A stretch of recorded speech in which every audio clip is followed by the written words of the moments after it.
Yes, KEAM 2026 ഏറ്റവും പുതിയ ഒരു അപ്ഡേറ്റ് വന്നിട്ടുണ്ട്. നമ്മൾ കഴിഞ്ഞ ദിവസങ്ങളായിട്ട് നമ്മളുടെ +2 മാർക്ക് നമ്മൾ അപ്ലോഡ് ചെയ്തിട്ടുണ്ടായിരുന്നു അല്ലേ? അപ്പൊ ആ ഒരു മാർക്ക് ഡാറ്റ ഇപ്പൊ വെരിഫിക്കേഷന് വേണ്ടി വന്നിട്ടുണ്ട്. വെരിഫിക്കേഷൻ എന്ന് പറഞ്ഞു കഴിഞ്ഞാൽ നമ്മൾ അന്ന് കൊടുത്തിട്ടുള്ള മാർക്സ് എല്ലാം കറക്റ്റ് ആണെന്നുള്ളത് നമ്മൾ വെരിഫൈ ചെയ്യണം. അപ്പൊ അതിനായിട്ട് നമ്മൾ കാൻഡിഡേറ്റ് പോർട്ടലിൽ ലോഗിൻ ചെയ്യുക. ലോഗിൻ ചെയ്തതിന് ശേഷം ഒരു മെനു വരും, +2 മാർക്സ് വെരിഫിക്കേഷൻ ഫോർ എഞ്ചിനീയറിംഗ്.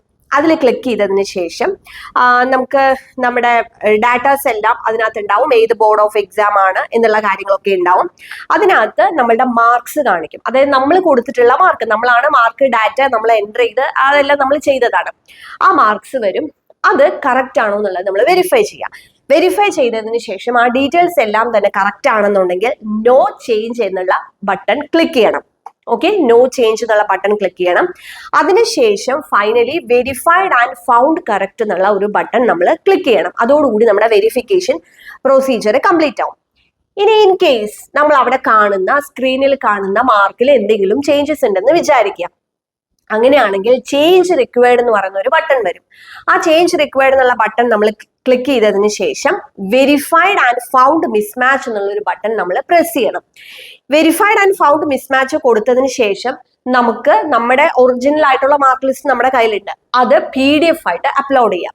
അതിപ്പോ സിംഗിൾ ഷീറ്റ് അല്ല എന്നുണ്ടെങ്കിൽ എല്ലാ ഷീറ്റുകളും അല്ലെങ്കിൽ എല്ലാ പേജസും ഒരു സിംഗിൾ PDF ആയിട്ട് വേണം നിങ്ങൾ അപ്ലോഡ് ചെയ്യാനായിട്ട്. ആ ഒരു കാര്യം പ്രത്യേകം ശ്രദ്ധിക്കുക. ഇപ്പൊ നേരത്തെ നമ്മൾ മാർക്കൊക്കെ എൻട്രി ചെയ്യുന്ന സമയത്ത് നമ്മൾ ആ സമയത്ത് മാർക്സ് കറക്ഷൻ ഒക്കെ വന്നിട്ടുള്ളവരാണെങ്കിൽ നമ്മളുടെ മാർക്ക് ലിസ്റ്റ് അല്ലെങ്കിൽ റിക്വയർഡ് ആയിട്ടുള്ള ഡോക്യുമെന്റ്സ് എല്ലാം അപ്ലോഡ് ചെയ്തവരുണ്ട്. ആ അപ്ലോഡ് ചെയ്തതിൽ ഏതെങ്കിലും ഡിഫക്റ്റീവ് ആയിട്ടുള്ള മാർക്ക് ലിസ്റ്റ് വരികയോ അല്ലെങ്കിൽ മാർക്ക് ലിസ്റ്റ് എൻട്രി ചെയ്യാതിരിക്കുകയോ ഒക്കെ ചെയ്തിട്ടുള്ളവരാണെന്നുണ്ടെങ്കിൽ അവരുടെ ഈ പറഞ്ഞ പോലെ തന്നെ അവർക്ക് ഇതുപോലെ വ്യൂ ചെയ്യാനായിട്ട് പറ്റില്ല, ഈ വെരിഫിക്കേഷൻ വ്യൂ ചെയ്യാനായിട്ട് പറ്റില്ല. അപ്പൊ അങ്ങനെയുള്ളവരും എന്ത് ചെയ്യണം എന്ന് പറഞ്ഞു കഴിഞ്ഞാൽ അവര് റിക്വയർഡ് ആയിട്ടുള്ള ഡോക്യുമെന്റ്സ് എല്ലാം തന്നെ നമ്മൾ കറക്റ്റ് ആയിട്ട് അപ്ലോഡ് ചെയ്യണം. ഈ മാർക്ക് ഡാറ്റ കൃത്യമായി അപ്ലോഡ് ചെയ്യുക അല്ലെങ്കിൽ വെരിഫൈ ചെയ്യാത്തവരെ ഒന്നും തന്നെ നമ്മൾ റാങ്ക് ലിസ്റ്റ് ഇടുന്ന സമയത്ത് പരിഗണിക്കില്ല എന്നുള്ളത് പ്രത്യേകം പറഞ്ഞിട്ടുണ്ട്. ഓക്കെ, അപ്പൊ അതുകൊണ്ട് ഈ ഒരു കാര്യം എല്ലാവരും ചെയ്യണം. നമ്മൾ മാർക്ക് ഡാറ്റ കൊടുത്തു എല്ലാം കറക്റ്റ് ആണെന്ന് പറഞ്ഞിരിക്കരുത്. 17th ആണ് last date. June 17th 6 PM വരെയാണ് ഇത് ചെയ്യാനുള്ള സമയം. അപ്പൊ ഇനി ആരെങ്കിലും ചെയ്യാത്തവരുണ്ടെങ്കിൽ ലാസ്റ്റ് മിനിറ്റിന് വേണ്ടി നിൽക്കരുത്. എത്രയും പെട്ടെന്ന് തന്നെ ഈ ഒരു വെരിഫിക്കേഷൻ നിങ്ങൾ കംപ്ലീറ്റ് ചെയ്യണം. എങ്കിൽ മാത്രമേ നമ്മൾ റാങ്ക് ലിസ്റ്റിന് പരിഗണിക്കുകയുള്ളൂ.